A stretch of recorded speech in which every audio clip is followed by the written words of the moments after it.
we're going to go ahead and get started, and we'll just, as people join in, they just join in. I want to introduce Shirley Greene, who is our speaker today, and graciously agreed to take on our first meeting of the new year. And Happy New Year to everyone. 2023 will be what it will be. So no good, bad, or indifferent. We just go through with it. So Shirley means Greene is a true daughter of Fairfield County. She was born and raised in Blair, in the Blair area. Shirley is the youngest child of Henry Buddy Means and Magnolia Peoples Means. Alongside her 7 siblings, she learned respect, teamwork, task management, and love were hallmarks of farming and country living. Her church community and teachers supported and encouraged her. She excelled in school, graduating salutatorian at the McCrory-Liston class of 1965. Access to comments and dedication of her school teachers and administration at McCrory-Liston. Shirley earned a degree in economics from Johnson C. Smith University in Charlotte, North Carolina, and a master's degree in elementary education from Temple University in Philadelphia, Pennsylvania. She has been a teacher, trainer, job placement counselor, cancer control director, fundraiser, and advocate. In 2004, once she retired from the American Cancer Society, where she served as National Director of Cancer Control Training and Development, she returned home to Fairfield County to volunteer her time and talent in organizations about which she is passionate. Little River Presbyterian Church and Trinity Presbyterian, the Fairfield County Disabilities and Special Needs Board, Fairfield County School District Education Foundation, Catawba River Keepers Foundation, United Fairfield and Fairfield First, Blair Coalition of Churches, an alumni association from Johnson C. Smith University and McCrory-Liston, just to name a few. Shirley was elected to Fairfield County in 2020, besting her opponent by 6 votes. She received an additional 2 votes after the recount. She attributes her successful election to fundraising, targeted newspaper ads, community flyer placements, and testimonials from community leaders. She completed her 2nd year as vice chair of the Fairfield County Council in January. She is a doting grandmother of 5, a mother of 2. Shirley currently lives in Lake Wateree, Fairfield County, and her husband of 54 years is James L. Greene. Welcome, and we're so glad to have you, Shirley. And I will start off by saying, tell us more about winning by such a very slim margin, particularly in a very challenging year of 2020. Yes, well, first, thank you for inviting me, and for everyone, thank you for joining us today. I know that it's very, very difficult to imagine winning by just 6 points or 6 votes, but I think that a win is a win no matter what. So essentially, my opponent has never gotten over the loss, and continually sends barbs my way, but that's to be expected since there was such a close race. It's very important to stay focused, even though the race was close, and I think that that's something that I've managed to do for the last 2 years. So tell us what inspired you to run for county council. My mother, who recently passed, was on city council for 26 years in Beaufort, South Carolina. And I know what inspired her to run the first time was she got irritated with city council over some kind of sewer situation, and the rest is history.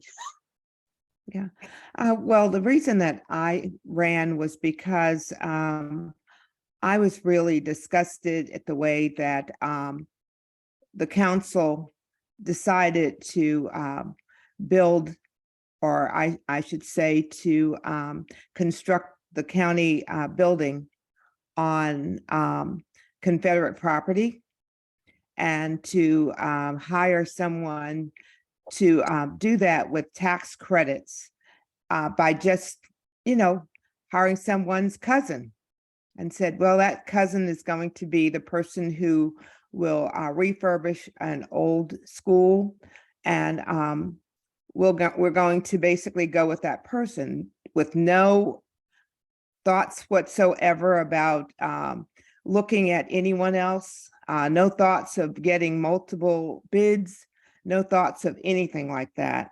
And there was really a very divisive kind of a situation where not only did the county people not be honest with our citizens, but they lied about things like the Heritage Act didn't apply and all of that kind of stuff. And I just could not believe what I sat there watching. And I said, well, I have to at least speak up.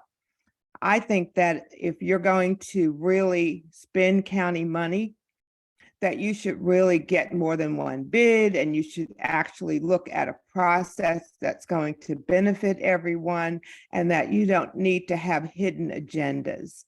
And I found that that was really the impetus for really getting up my anger and realizing that I had to stand up and I had to do something.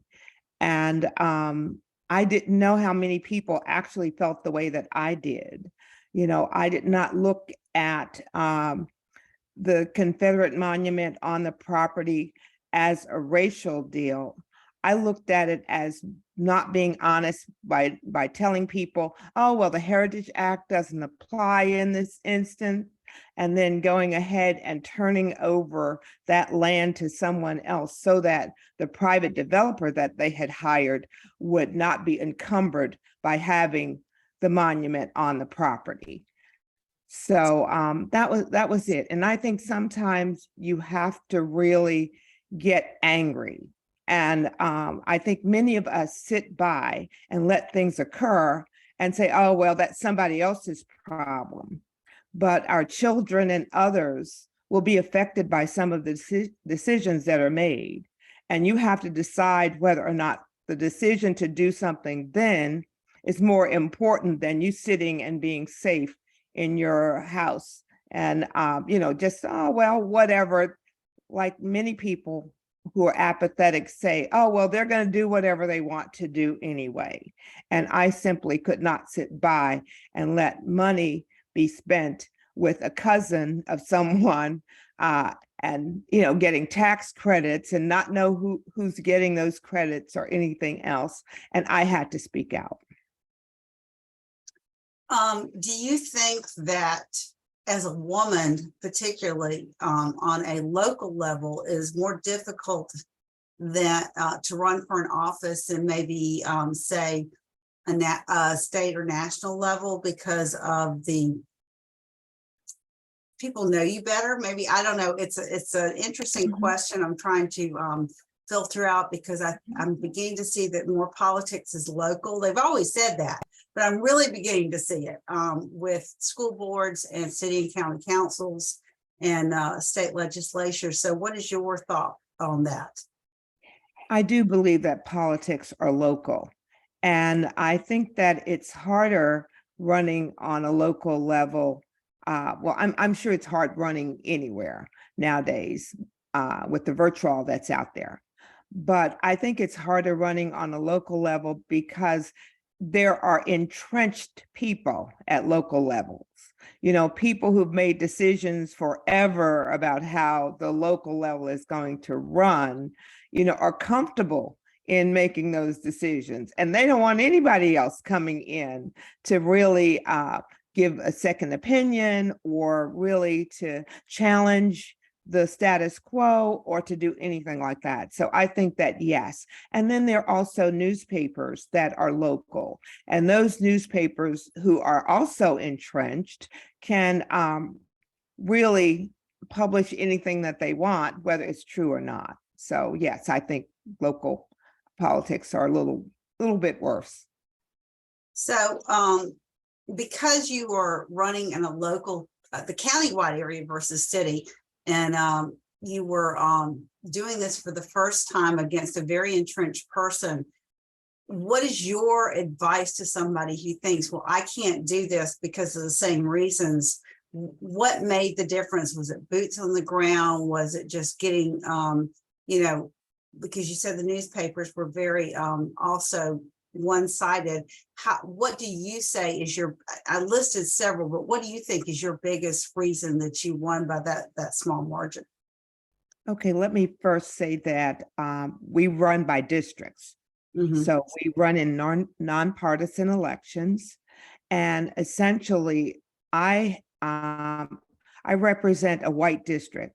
So essentially, the feeling was she'll never win anyway. So I don't know why anyone ever thinks that this is a possibility, because it's not. So I was taken for granted, first of all. So it was really an assumption that I was not going to win anyway. I live in this community, and I've lived in the community for 20 years. I've worked in almost every effort to make sure that our waterways are safe and free of toxins and other kinds of things, that there are ample areas for people to fish and for people to recreate on the lakes. And I have just made sure for the last 20 years that everyone has access to the lake and to the lake, even though you don't live here. You come to visit, you come to boat, you come to fish. I want to make sure that everyone has a safe place to do that and a welcoming environment. So that's something that I've done for the last 20 years. And I think that in and of itself meant that I was better known on the lake than most people anticipated. So, while you looked at the entire area and you said, well, she doesn't have a chance. This is just not one of those kinds of things. This is a fluke. And I worked very hard. I have learned organizational techniques as a trainer. It really makes you kind of, I should say, you are very, you know what the objectives are as a trainer. So essentially, your job then is to make sure that everyone else follows along with the goals and other kinds of things, so that you really can, and the tactics, so that you really can succeed in whatever you're doing. And with that, basically, the way that I organized my campaign was, first of all, I need money. And I have to say that that's something I'm good at doing. I'm good at raising money. So essentially, I raised over $5,000. And I figured, well, for a local campaign, that's really great, because most people spend about $2,000 in doing that in a local campaign. So over $5,000 was really great. I also decided how that money should be spent. And I said that newspaper ads were really going to be very key to getting my face out there and getting my name out there and really letting people know what it is I represented. So doing that, I also decided that people knew me around the lake. So I'm going to concentrate on where people know me, and people know me in the churches. So I'm going to concentrate on them as well. So that those basically were the areas where I concentrated most of my attention. So looking at newspapers, the community, and the church, basically I made sure that, I spoke to everyone I knew in churches. I asked if they would invite me, if they would, have me at some of their events. I showed up. And I basically canvassed the community, and I said, well, what do you think about me? And people, well, whoa, wait a minute. What do you mean? What do you think about me? I said, well, I need to know what you think about me, because I want you to tell others. And while people were quite surprised that I said that, essentially, I chose someone in every one of our communities, someone that neighbors knew. And I said, well, you tell them. And I said, tell them the truth. Tell them what you think about me. And essentially, that's what people did. So in small letters, they said, Shirley Greene is running for Fairfield County Council District 2, and I know her from X, Y, or Z. And they each gave a personal testimony. And what my neighbors and I did was we put those personal testimonies on all of the mailboxes in the communities. So we went around to the communities, and we put those on boxes because on mailboxes, because as you know, it was during COVID and you really didn't have access to people in groups. So that really was the way that the ways that I chose to run my campaign. And of course, you know, you do the regular signs and those kinds of things. I happen to have the benefit of, you know, a son who's a digital marketing manager and a daughter that's a college professor. So essentially, you know, I'm looking at everything. I'm saying, all right, look at everything. Let's think about ways of real getting out to people and what kinds of things will work best, so that essentially, you know, I use the as an avenue. It discouraged me when I said, well, I want to put some of the grandkids in the as no, this is an adult action. Put the so they were counseling with, you know, keeping me up to date with what happens on and things that really were beneficial to my campaign.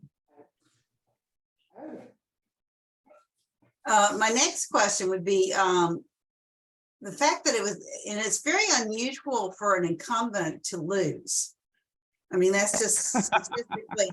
I mean, I have a degree in political science. I take classes. Classes that we never get to take when I was back at Winthrop in 1978 and 79. But one of the things that comes across very clearly is that if you're an incumbent, you're always going to win. So that's pretty amazing that you beat out an incumbent and someone that was entrenched in that district just by, you know, basically going door to door and hanging signs. Would you recommend another way to also possibly take on some of these incumbents? Because so many of the women that are thinking about running now are thinking because, you know, they may not be able to win because they're going up against an incumbent, and an incumbent has, you know, name recognition, and that's the biggest thing to fight against. Yes, fighting against name recognition is very difficult. But as I mentioned before, you know, I the of an English professor and a marketing manager. So essentially, I ran without saying the person's name. It should stay on news. I really attack the issue, not person. So that's different. So it was he attacked the person, the issue. So I had a great opportunity to really show the difference between the two of us. Here attacking the issues and someone attacking me. People really saw through that, and probably some people in says, I'm tired of this. You know, I'm voting for this woman because I know that this must be difficult. And I think that I probably got sympathetic votes as well. Shirley, your bandwidth is low and you're breaking up. Just wanted to let you know. Yeah, one of the questions we have is, what has surprised you the most about being on council? Everyone. It is extremely difficult to really manage all of the income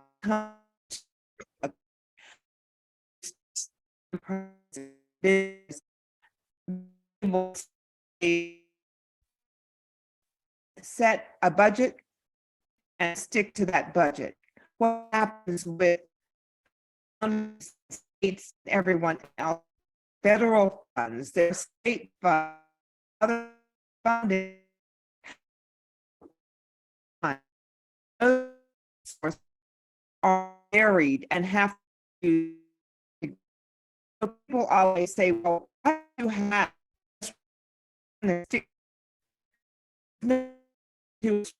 plan with only all of the time?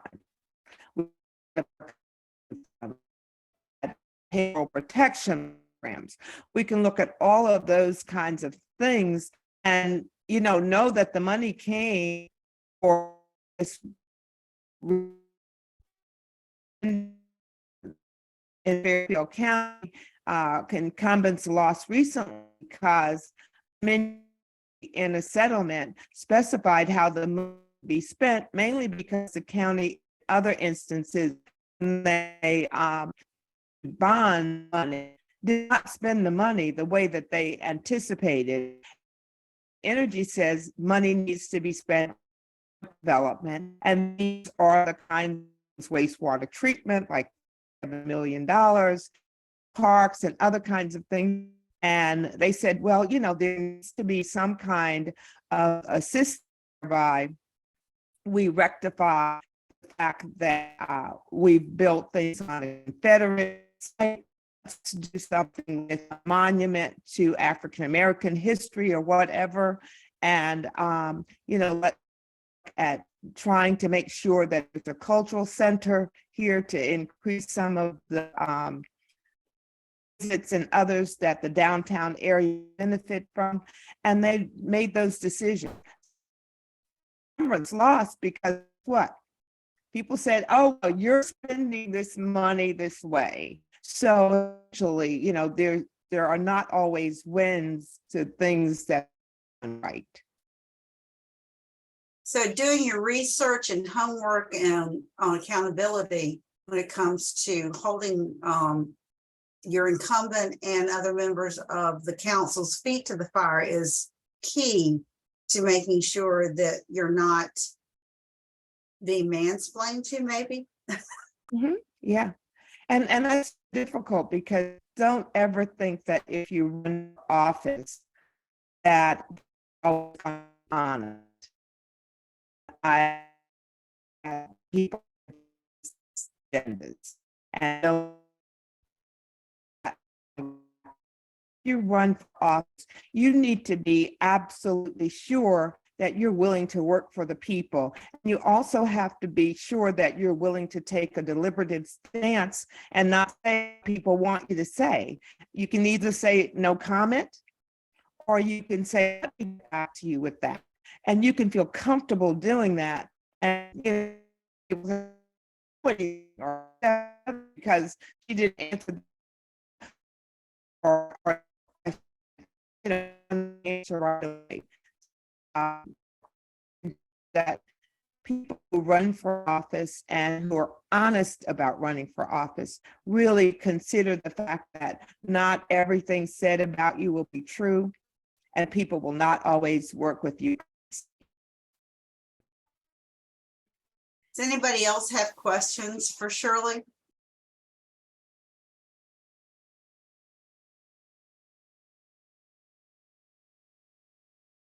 Shirley, part of the problem is we're not able to hear you very well. We're catching about every other word, and I'm not sure your bandwidth is low.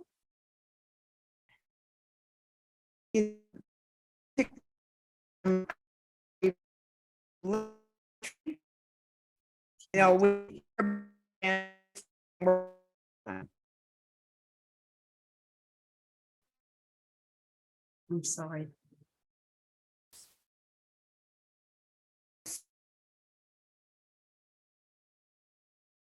Emily, is there anything we can do on our end?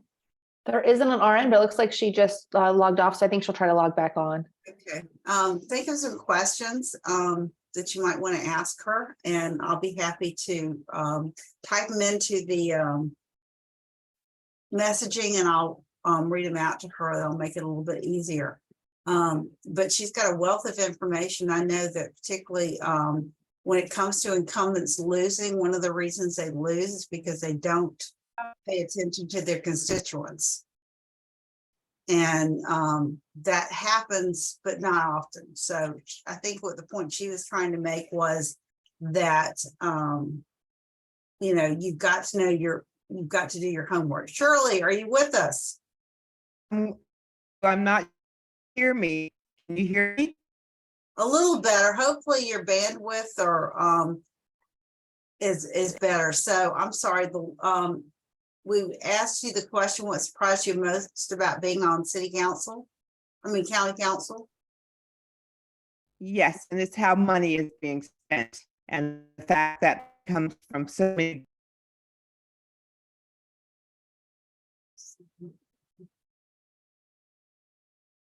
We lost her again. May need to reset our router. Yeah. Also, where she lives at Lake Waterbury may not have the greatest internet connection either. While we're waiting to see if she's coming back on, Emily, do you want to tell them some more about the training camps that are coming up? Absolutely. So we'll be doing them Saturday, starting this Saturday on the 11th, going through March 18th. They're just from 9 to 11. So even they don't take up your whole day, you can join in person or virtually.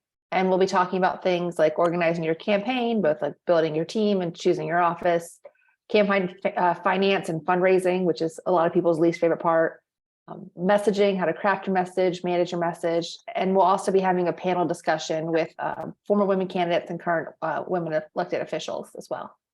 Looks like Shirley connected with her iPhone. Shirley, is that you? Yes, I've connected via my phone in hopes that. All right, you'll need to cut off the one on your computer because you'll get. Yes. All right. So, I think that this. Okay, can you hear me? Yes, ma'am. Okay, great. I'm sorry. Everything That's not just your fault. Bandwidth is not in our control. No. I'm sorry about that. No, one of the things that Emily just brought up that's a really good point is fundraising. And that stops a lot of women from running because of the amount of money that takes. And you said you raised about $5,000, which was more than what you thought, and where you placed that was very wise. But can you give some advice about the difficulties and how to, I know you're working with the Cancer Society, you do learn, anytime you do fundraising for a nonprofit, you learn a lot about not being afraid to get on the phone and call people up and ask them for money. But what's some advice you could give young women about asking for money? Yes, I think that first of all, you cannot be afraid to ask people for money. If you are, then you basically are in the wrong field. In order to raise money, you ask people for money. You have a 50% chance of getting money if you ask for it. And if you ask and you don't get money the first time, you can say, well, maybe I can get back to you in a couple of weeks and you'll change your mind or something of that nature. Or do you know someone else who might be quite generous to this campaign? So I'm of the opinion that you always ask for money. And I was able to not only raise money from friends, but I also was able to raise money in the community. There were people in churches and other places who said, oh, sure, I'll give you $25 or $50, and $25 and $50 donations add up. It also helps to have a large donor. I had a couple of large $1,000 donors. So that was very, very beneficial.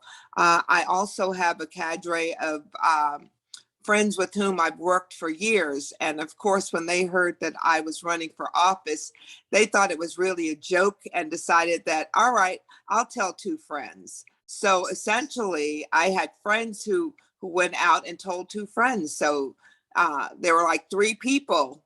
We multiplied each other, making donations. And so I said that the largest donation I had was $1,000. I had 2 of those $2,000 donations, and I had a couple of $500 donations as well. Those were the biggest donations. The other ones were basically 25, 50, 75. Some people gave 100, but not huge donations. The most next to the 500, I think, was 250. But you can't be afraid to ask, and that's just it. I didn't send out campaign letters to ask for donations, I made it all personal. So the people, I called people and I asked them. And as I said before, I also, my friends' ideas were, oh, I'll ask 2 friends. Those were their ideas. So essentially, you know, I went along with that and I'm happy I did. So how important is it to have a good core group of campaign workers and volunteers mostly? That's what I guess is when you're running for county council and city council and school boards, you tend to have volunteers who are your campaign people. And so what is that? How do you pick the right people to work on your campaign with you that is your kitchen table cabinet? I have to say that it is just either a godsend or luck, because I was blessed to have, you know, a neighbor with whom I've worked on lots of things, you know, a person who will come and sit at the morning table with a cup of coffee and other kinds of stuff, and just, you know, have discussions about almost any and everything. And she was just my right hand. So essentially she was there all of the time, you know, as we put little notes on mailboxes and letters on mailboxes. She was there to help me all the way. And I had people who said, well, you know, if you need something run off, you know, I'll run them off for you. And my husband and I decided to fold things as we watched TV or whatever. We would fold and put things in little plastic bags or envelopes or whatever else we needed to do to make sure that we kept things separated and organized for each of the areas of my neighborhood. So, you know, it was really one of those kinds of things where we didn't have to go out for a whole lot of people. It's basically sitting at home as you watch TV or whatever else, folding things and categorizing them and keeping them separated and trying to make sure that you stay organized. Emily's got a great question. She said, you mentioned how COVID impacted your campaigning. How will you campaign differently for re-election? Well, you know, I think having a record now, for me, I will campaign on my record. I know that there's a lot of negativity. There's even more negativity now than there was 2 years ago. So, you know, I'm just going to stay true to the issues.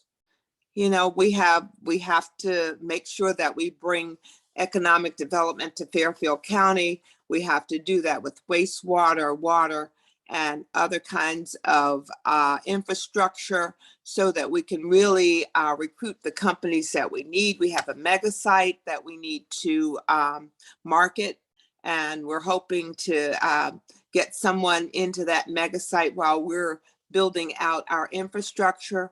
So, you know, economic development is important, and people cannot wait to say, well, Dominion Energy provides the majority of our income here in Fairfield County, our tax revenue, and we're good. You can't say that, because essentially, you know, we've seen a lot of things happen with companies in the past, and we have to make sure that we're not having just one egg in our basket. So that's just the way I feel about it, and I will run an honest campaign again as I did before. Anybody else have any questions for Shirley when it comes to running, or what it's like to be, you know, broken down into districts and running off of that? I mean, I've traveled. Thanks, Sarah, for letting us know. I've been in Fairfield County, particularly over in Winsboro area, and one of the things I've noticed is the poverty rate over there on the other side.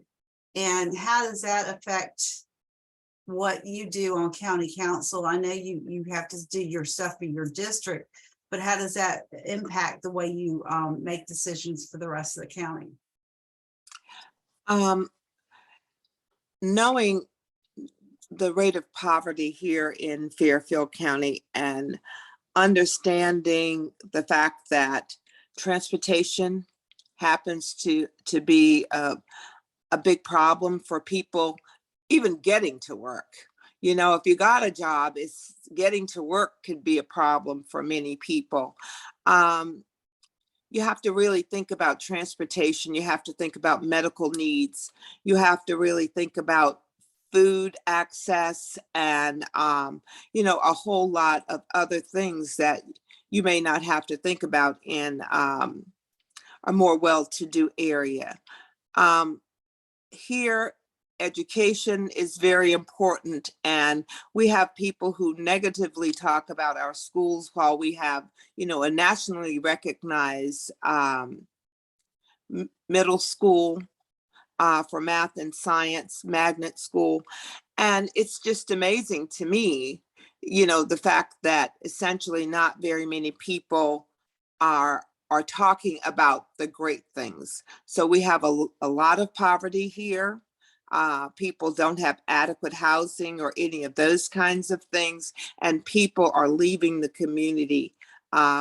We lost 2,000 people, over 2,000 people in the last census from 2010 through 2020.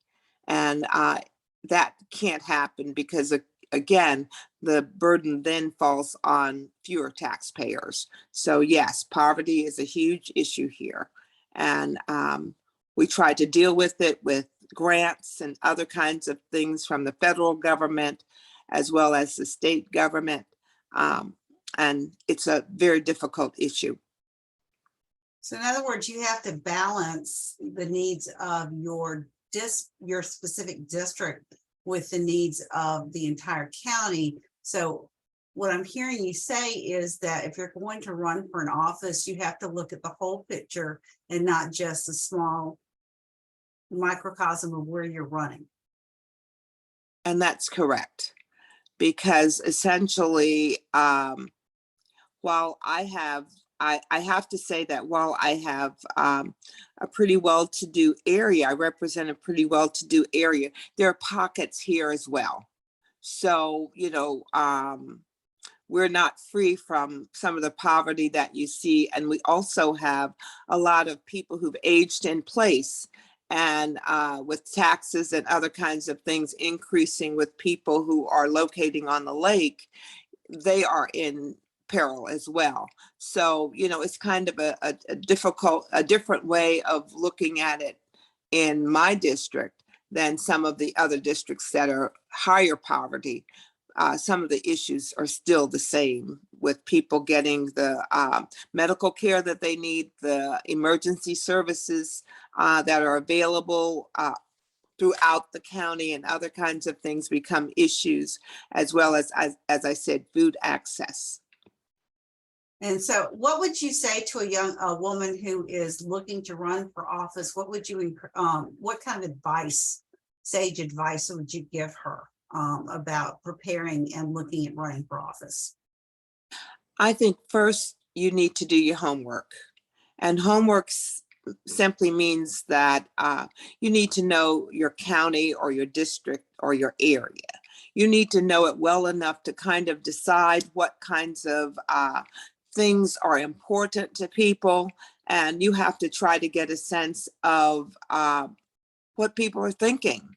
And that can be done in many ways, just by asking people, by listening carefully. And I think that's something we may not do as much. Women really do a lot better than others in listening to people and finding out what the true issues are, and running on those issues, and really internalizing those issues. If those are issues for you, then it's your time to run. If you're just running because you don't like someone, that's just not enough. You need to really be committed to whatever your goals are in helping your community or your area or your state or your county. Thank you. Anybody else have any questions? I hate to be the only one asking questions, but I don't mind. Anyone else have any other comments? What skills from your past and your prior work experience have been most helpful for governing? Wow. That's an interesting question. I think I've been involved in budgeting for a long time, and I've also been involved in setting priorities and being able to create awareness of an issue and trying to kind of move that to some level of adoption. So I think that that's pretty much that those are some of the characteristics, or I should say skills from my past that have been most helpful. I don't have a very difficult time explaining budgets to people, and I can usually simplify those. And I think that that serves me well, especially from my background.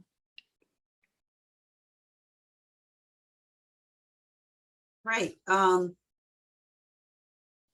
Are you looking to go further than county council, maybe South Carolina legislature? You know, are you, what are your plans for the future as far as politics goes? I'm 76 years old.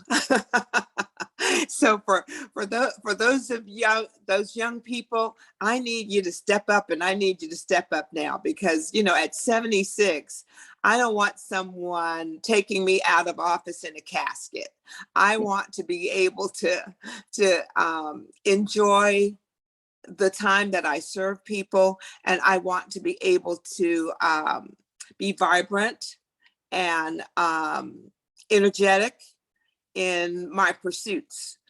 So essentially, I think that young people should decide to run, because if you look at national politics and local politics, too many old people like me are staying in office too long. And I think that what we want to have someone who is really interested in doing the work and committed to it, to step into our places. And for me, the best thing that I could do is encourage some young person like those of you on this phone call to step up and really begin to lead. I couldn't agree with you more. If you anywhere you look from local all the way up to national politics, the average age is in their 50s to 60s. And so if we don't get young people following up behind us, we're going to continue to get the same results we keep getting, and they're not satisfying. I can tell you that from my perspective. Well, if there's, are there any more questions or comments that anybody else would like to share? Because if not, Lauren, do you have something you want to? I do. I have a big question. It's like a run-on sentence. I live in Union, South Carolina. I moved here about 10 years ago, from out of state, not even from out of county. I have a lot of people don't really know me, even though I sit on some community boards.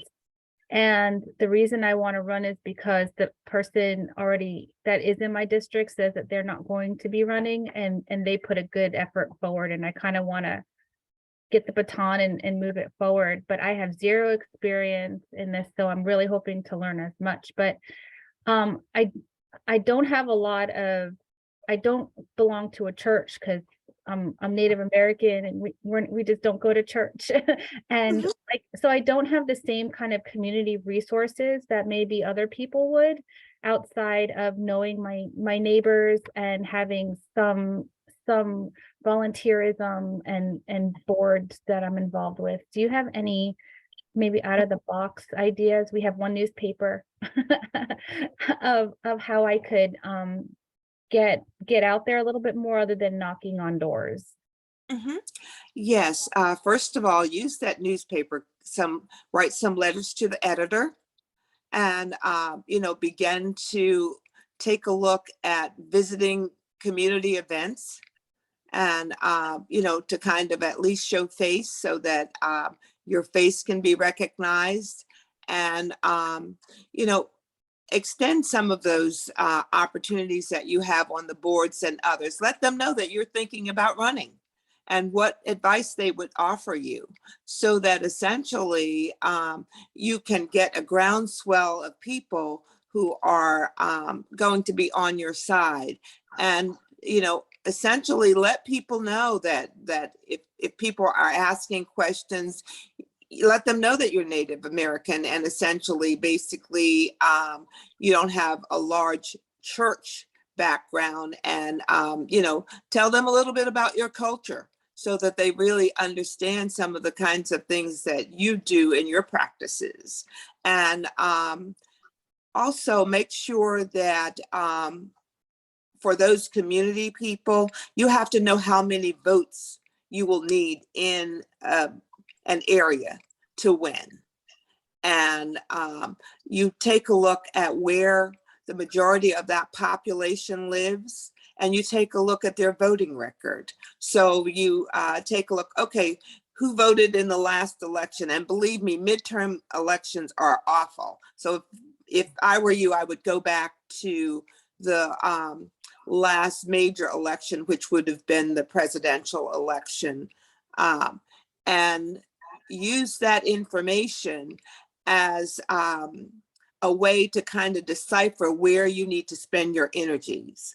A lot of people decide, oh, well, I need buttons and this and that and the other to pass out. I am not for the fluff, that kind of fluff. I think printed materials are better, and little cards and those kinds of things that pretty much outlines your platform would be very, very important. And fundraising, fundraising is going to be important. You need someone who is going to kind of edit things for you that that you plan to really use in your campaign. You need to of course raise the money, because essentially signs, political signs are very important, and you're going to have to get those out, and you're going to have a team of people who are willing to place those signs and replace those signs. And, you have to decide how many you need. I got about, over 200 signs, and that cost me like $2,000 for just signs. So, you have to look at how you're going to really raise the money and then spend the money, and where it's going to really do the most. But you also have to make sure that once you decide where you have to spend your time and your effort, that you spend it there. You can't spin your wheels. You don't have time to spin your wheels in saying, oh, well, there are only 10 votes over here, but I want to make sure I have all 10 of those. If you have 100 votes over there, you need to spend that time with those 100 votes. So make sure you take a look at all of those kinds of things. And I'm always here, so you don't have to worry. You can also dial me up and say, all right, let me get the address and phone number of this person, and willing to help. I'm willing to help. I would also suggest, if you're not working, it probably is a nonpartisan race, but if you are a member of the political party, they have a lot of the information as far as who voted in the last election. And I believe it's not Act Blue, but there's Vote Builders has all that information, and they may be able to help you access where your constituents are and how they voted in the last election. That information is invaluable. And you also have the voter registration office, and you need to make sure you have a map of your area so that you can concentrate on all those things. But your voter registration office is really key to getting all that information too. Great. We got 5 more minutes. Anybody else have a question or comment? Nope. Shirley, thank you so much. We, as women who want or are thinking about running for office or helping someone run for office, that was absolutely amazing information, particularly for Lauren. I think that she is stepping up and wants to run is awesome, because I really commend young women for doing that. And if you have any guest speaker suggestions, as Emily says, please send them to us, because it's a lot of work pulling together speakers list and finding the right people to speak. We're looking for nonpartisan. We're not partisan on any way, shape, or form. We're trying to find more and more women that can speak to us about women in leadership in politics, business, whatever. So if you've got someone that you, yeah, all fields, absolutely all fields. We want to know what it's like to be a woman on the board of directors when you're maybe the only woman. If you've got a woman friend who is a mentor that has made an impact on your life and you think she would be a good speaker, please send that over to Emily, and we will look into it. And if there is anything else. I'd just like to apologize for the broadband. I am so sorry that it's not that great here in the area, but at least the phone, you know, if I had thought about the phone a little bit earlier, I would have certainly gotten that up and running. But I thank you so much for inviting me. And as always, I am willing to serve as a mentor for any woman who's willing to run for office, and share as many tips as I possibly can. So thank you so much. And thank you for agreeing to be. Let's run.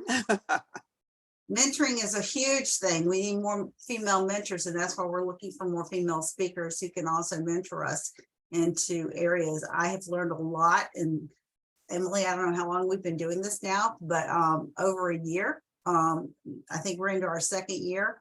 And I've learned a lot from the women who have stepped up and spoken to us. So again, if you know somebody, doesn't matter what field they're in, if you think they would make a great speaker, can give us any advice on what it's like to be in the C-suites, or even on the school board, or a teacher who has become an administrator, whatever it is, we'd love to hear from them. So with that being said, we have 2 minutes left. Y'all have a great rest of your day, and we will hopefully see you next month. And Emily will be putting out an email closer to the time of this our lunch meeting to let you know who the speaker is and how to connect. Thanks again, ladies. Thank you again. Thanks.